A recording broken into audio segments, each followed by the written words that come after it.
Je reviens sur le corpus Nostradamus.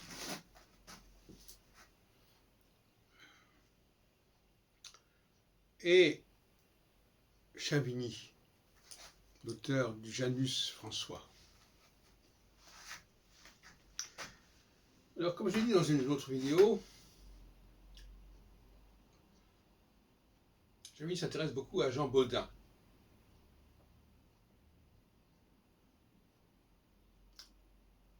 Et à la théorie des nombres de Jean Bodin, de 7 ans en 7 ans. Pour ça qu'il se réfère à 1588, Jean Bodin se réfère à 1588, et si on ajoute 7 ans, 6-7 ans, on a 1594, qui est l'avènement du prince réformé, nouvellement converti peut-être, mais prince réformé, à la couronne de France. Alors, je vais vous parler de l'épître Henri II, parce que elle semble avoir été marquée quelque part par les cogitations de Chavigny.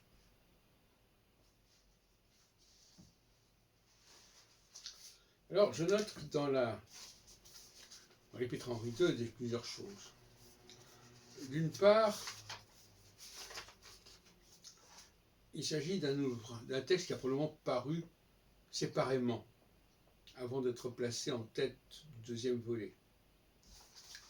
J'en vois pour preuve le fait que l'épître se termine par un facibat. Michael Nostradamus, Salonae, Petrae, Provinciae. Et ça, c'est une marque, normalement, du libraire. On la retrouve d'ailleurs, cette formule de Nostradamus, de Salon de Provence. On la retrouve dans ses éditions italiennes, dont certaines ont été produites par Nostradamus lui-même.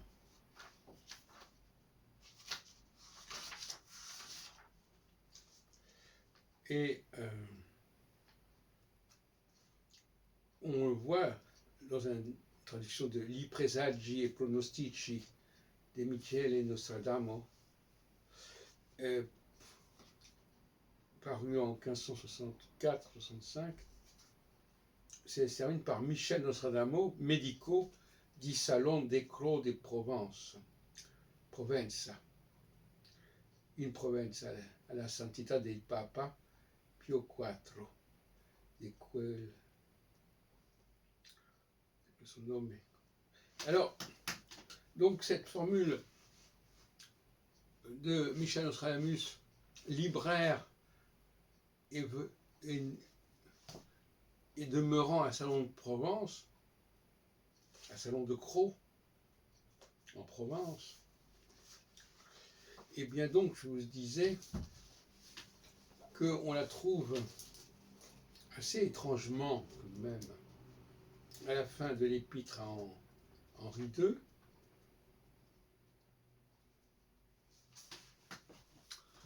le facibat, je vous dis, et selon moi, ça n'est pas cohérent si cette épître avait été placée au sein, enfin en tête dès le départ, écrite pour être en tête du second volet. À mon avis, elle a été, elle a dû paraître quelque part, cette épître, peut-être même, oui,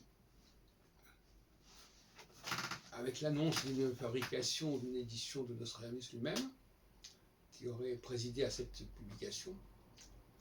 Et ce n'est que dans un deuxième temps qu'on aurait récupéré cette épître Henri II pour la placer en tête des centuries 8, 9 et 10. Voilà comment je vois les choses. Il y a des incohérences, il y a des erreurs qui nous renseignent sur le passé. C'est l'intérêt des erreurs. Ça. Et je voudrais parler de l'année 1606. Alors, vous savez que l'année 1606, elle est mise en avant dans l'épître Henri II.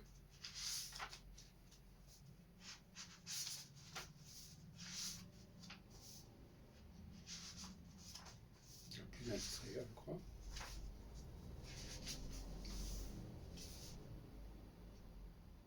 Et ce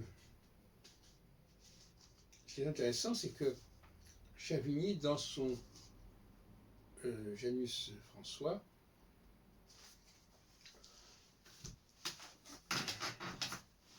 dans son avis au lecteur,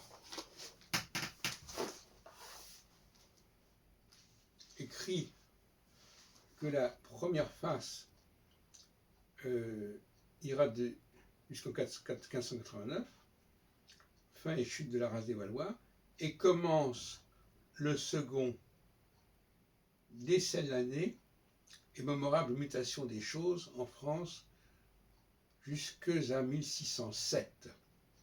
Nous espérons que les affaires de la religion et de la monarchie, semblablement, après plusieurs troubles, guerres, tempêtes, jouiront d'un meilleur et plus assuré repos avec la grâce de Dieu qu'ils l'auront fait par le passé.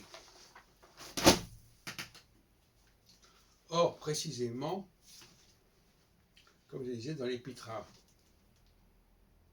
Henri II, on nous parle de cette fameuse période des années 1600, autour de 1606, 1607. Et c'est pour ça que je pense que la rédaction de cette épître à Henri II pourrait avoir été inspirée par Chavigny.